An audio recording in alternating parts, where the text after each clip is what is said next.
Erik, you were off the show yesterday. How you feeling, buddy? Legendary.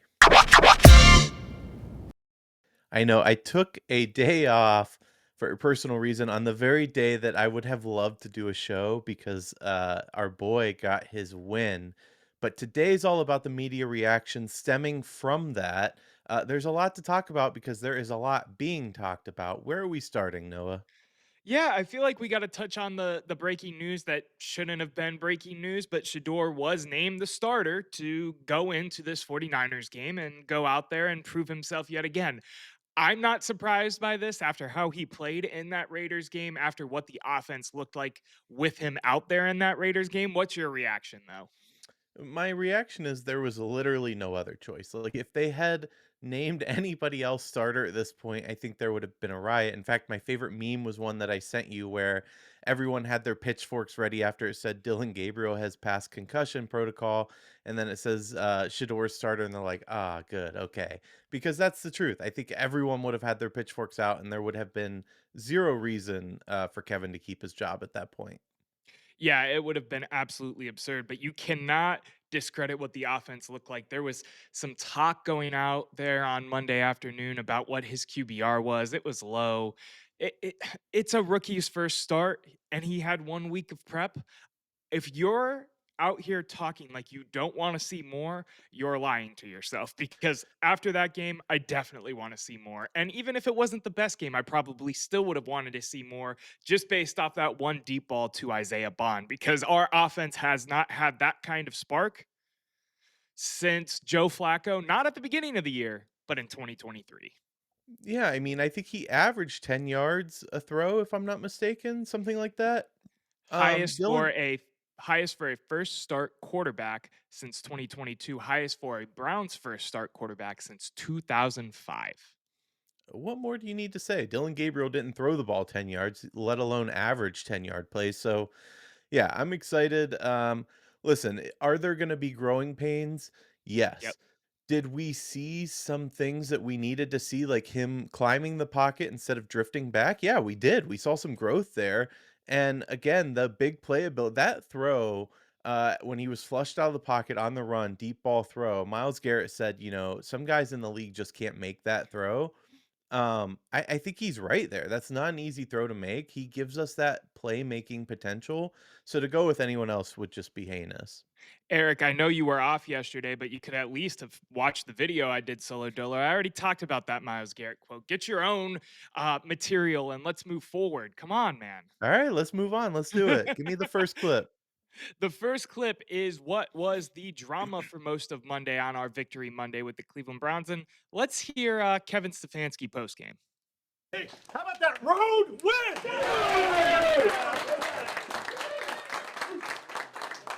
Stayed resilient together like I told you we needed to, right? Stay resilient together, and we fought together. How about Gage's big punt return on special teams? How about Corey? Every single time you're out there pinning those guys doing your job. Great call. Offense wasn't perfect. How about that big play by Sam at the end?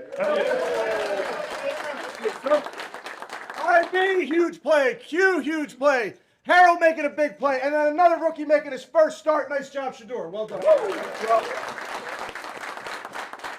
There's that old saying, save the best for last. How about that fucking defensive performance? Holy is what I have to say about that. 10 sacks by our defense. Okay? I got one ball in my hand. Okay, I got a guy, he's got to get a cold every week. Okay, he had a cold this week. Wasn't feeling himself. 3 sacks, which gives him 18 on the season through 11 games, which breaks his own Browns record. Miles Garrett. Come on, man.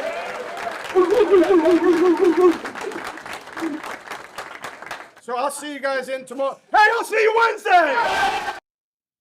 So, real quick, I know we're going to get into what the drama was, but what was your reaction to that post game presser? Because a lot of people said it was weird energy. I thought Stefanski honestly looked pretty fiery there, excited that the team won a football game.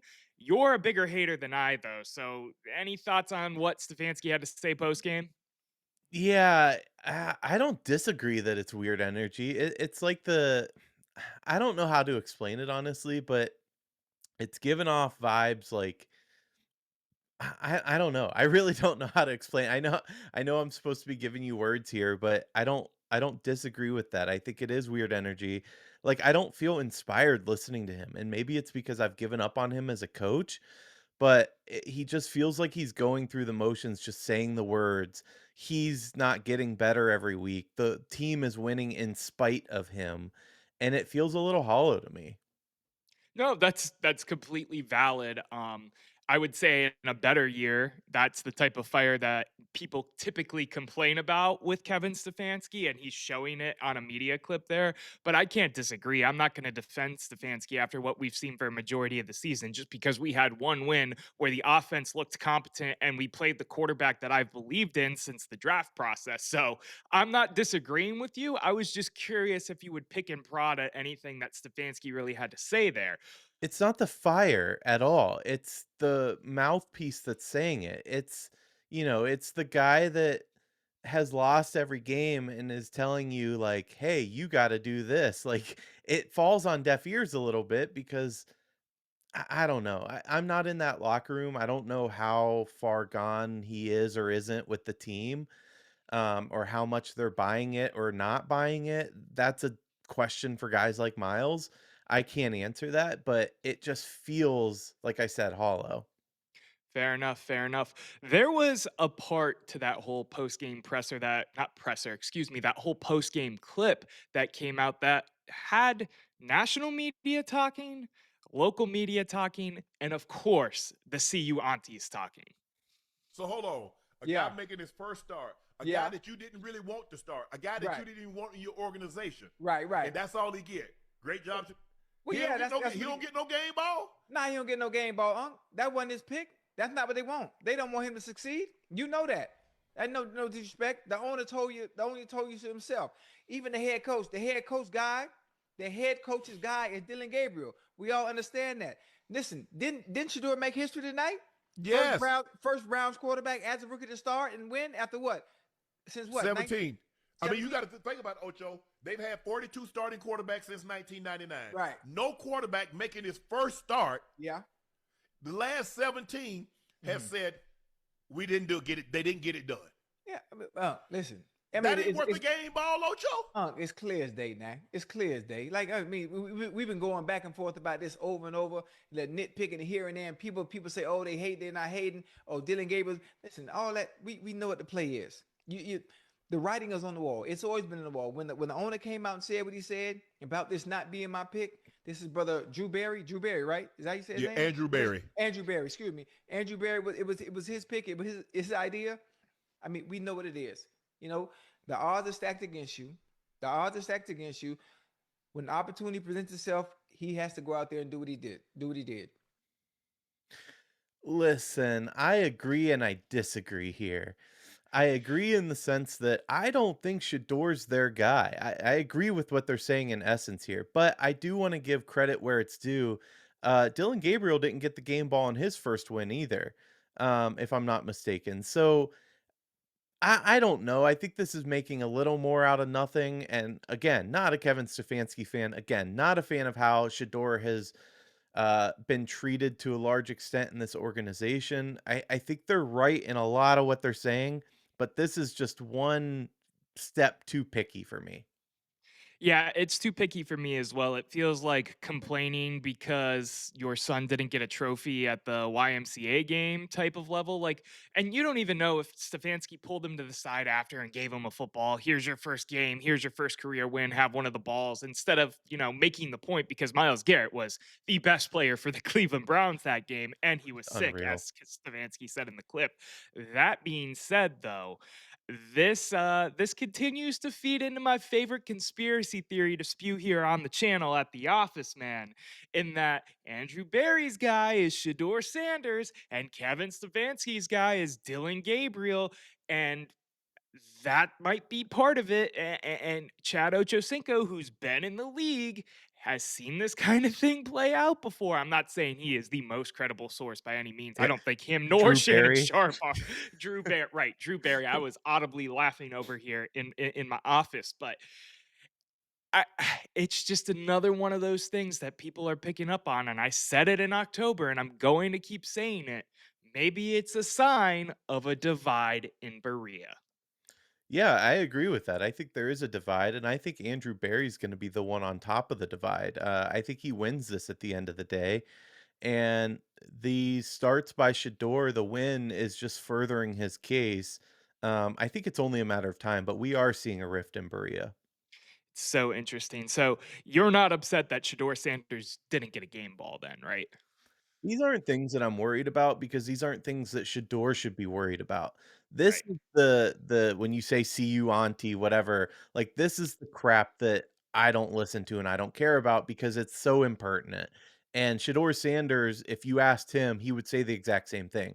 He does not care about a game ball against a random Oakland team on a random Sunday, despite it being his first start. I think it was big for him. I think he knew he had to perform, but that's not what he's playing for. He's playing for something bigger, and he would tell you the exact same thing. Does not matter. I think you're completely correct. And, Shador had a lot to say actually during, before, after the game. And Rex Ryan had some things to say about it on Get Up yesterday morning. Shador, can I please? I know you don't listen, but please, every time you win a game, okay, your team wins a game, please use we and us. That's it. And anytime you lose, it's me and I. And watch your popularity in your locker room, in around the country will go like this. Right now, they look at like, your defense, first thing you should have said is, we had 10 sacks on the quarterback. Right. Are you kidding me? Miles Garrett's the man. Like, come on, build people up. You're at that place. Build it. Don't just, we're going to give you praise. You don't need to give it yourself. He was fine. So I thought that was really interesting because Shador definitely gave a plenty of quotables during and after and before the game. Like I said, I'm who they've been looking for. Feels good, but we're cool, calm, and collected. Like this ain't nothing to us. Nobody cares if this was 1 week of prep. Who cares? So a lot of people want to see me fail. It ain't gonna happen. It ain't gonna happen. Those are just some examples of what Shador was saying before, during, and after the game. And some, of course, are going to perceive that as cockiness. To me, I perceive it as full blown confidence in himself. What do you see, Eric? I agree. I think this is another non-story. Part of what Rex Ryan said that stuck with me the most was in the very beginning. He said, Shador Sanders isn't going to listen anyway, but I think that's all you need to know from that clip. Uh, who Shador is as a person is made up in Rex Ryan's mind. And I think that's kind of codified language, if I'm being honest. Like, I don't like that, and I don't like to hear that. Shador's a kid. He's fine. Like, he went out there with confidence, which I like for one. I don't consider it arrogance. Leave the kid alone. Let him ball. Like he's getting there. He's figuring it out. And this like again, nitpicking, it's just because he didn't lose the game. Rex Ryan was anti Shador no matter what the result. It just would have been easier to make a case had he lost and not looked good. He looked good, so now we got to fall back on his language. Like, are you kidding? Get out of here with this crap. Anytime Rex Ryan speaks, Eric, I just turn the TV off personally. He hasn't been a coach in the league for so long. His opinions to me are dated. They're not with the times. They're He's not a not with coach what's too, because he sucked. right, Let's be right. clear. He was the Jets coach, and they were awful. They were indeed awful. So anytime Rex Ryan has something to say, and this doesn't just stick with Shador or the Browns, this is in general. It's a non-factor for me in terms of my care, my viewing habits, whatever's going on. Um, Congrats, dude. I'm glad you're on ESPN, but I don't think what you add to the conversation is ever extremely helpful in terms of what's going on with the larger sports picture and the larger NFL picture. I agree. It's making a story out of nothing, and he's talking about how he'll lose the locker room and this, and that. It seems like everybody in the locker room was on board to me. They were excited for Shador Sanders. They were excited for this win. Yes, the defense was unbelievable. Miles Garrett is unbelievable. We know that. He's that guy. He's on a historic pace. Uh, that's not what that was about. It's not taking away from guys like Miles, who have got plenty of credit to their name to this point. It was about a young kid starting a game and doing well and being excited about that. And to poo-poo that is just that says more about Rex Ryan's character than it does anybody else's. It's the old head mentality, but it's not a old head league anymore. It's just not. That's not what we're playing with. There's too much personality. That's what NIL does. That's what these big brand deals do. I mean, Eric, I know you weren't around downtown this weekend, but there were Nike Shedeur ads everywhere downtown. There was a Gatorade ad that went out before the game. I mean, this is the type of aura, this is the type of presentation you brought upon yourself when you brought this kid to Cleveland. And whether you like it or not now he's played well in one game, good, I should say, good for a rookie in one game, and is a starter for a second week in a row on top of all of this. It's only going to keep going, and you might as well lean into it than lean away from it. It just feels like a little bit everyone's just waiting to yank the cord. He's going to have one bad game, it's going back to Gabriel, and I don't think that's fair at all. I think he deserves his shot, but it feels a little bit like he's being set up to fail. It'll be interesting to see how it plays out. I think giving him the 49ers start was the easy decision. What happens during the 49ers game and what the decision is after that, if it isn't similar at least to that Raiders output, will be the interesting discussion that goes out there. And I guess that makes our job more fun next week if it's mid at best. But I'd rather it be good, great, fantastic, legendary because it's best for my Cleveland Browns at the end of the day. By the way, you know who else has been quiet? Those little Dylan Gabriel snide comments that it's the only thing it can be because they're so hidden, but they also connect to Shador every time. Haven't heard much of those lately. Well, he was on concussion protocol, so he wasn't talking to the media too much. And speaking of someone who wasn't talking to the media too much, I was curious if we were going to fit this in or not, but let's fit it in just because why not?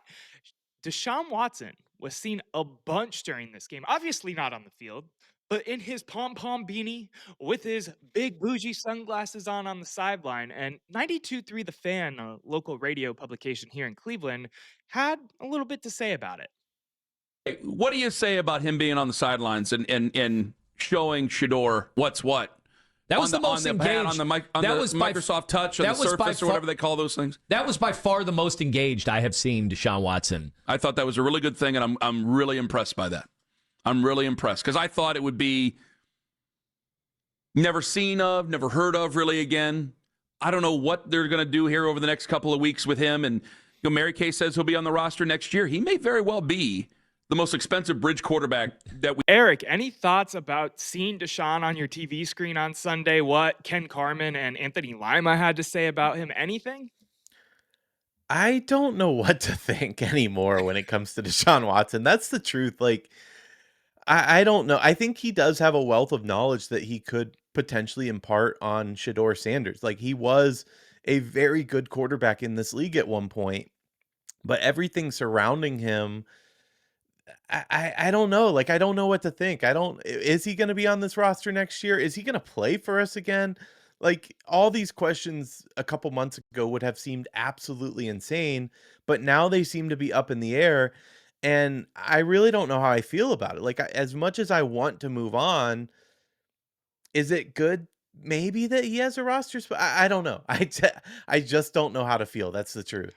Well, I think you're completely wrong. If they have the ability to move on from him, it's time to rip the band-aid off for the sake of the fans, the locker room, the culture, just moving forward. And I've said that multiple times before. However, I will say, as much as I don't like seeing Deshaun Watson on my TV screen, Coach Deshaun Watson, I mean, if he's here to help and we're paying him all this money anyway, I mean, I don't really mind it because there was a point in time when he was a top 5 quarterback, top 3 quarterback. Hell, some even considered him the best quarterback in the league for a certain time. So being able to spread that wealth of knowledge, not just to Shador, but to Dylan Gabriel, and say if we end up doing something different with a quarterback later on and he is still here, I guess, but I don't wanna see him on the field again. I don't know. I'd rather just wipe the slate clean and take the salary hit next year and just be done with it as soon as we can post June 1 cut him. Yeah, I think the biggest problem with Deshaun Watson is he's never going to step out of that shadow that he created for himself. It didn't help that he didn't play. If he would have came here and played lights out, I think he maybe could have stepped aside from that. But he didn't. So that's something that's going to continue to follow him. And I agree with you from a fan perspective, from an organizational perspective. I think we should move on. I think we should have never done it in the first place. That's a different story. Um, Hindsight's 2020, yeah, for sure. it is. But now that we're here and the options are different, like I just don't know. Yeah. I don't know either. I don't think they 100% know. Well, I think Andrew Berry probably knows. He's got that GM thing locked up right now. He looks like he's doing a fantastic job. That's all I'm gonna say. But we'll see. Who knows? Maybe they're fine with just keeping him on the roster and continuing to spread out his money as long as possible. So that way it takes less and less of a salary hit to us ever. Just with how salary works, with the cap continuously going up and contract value continually going down because of the length of contracts and whatnot. So we'll see. But overall, I know we're talking about Deshaun and if he's coming back, but did you mind seeing him on the sideline and helping Shador at all? Did that bother you? No, honestly, it didn't bother me. Just like I wondered how many times they would show Dion throughout the game. None of that bothers me. When it's Taylor Swift on the Chiefs game, that doesn't bother me either. Like, no, it's just another thing. I find it interesting, certainly, but bothersome, no. You?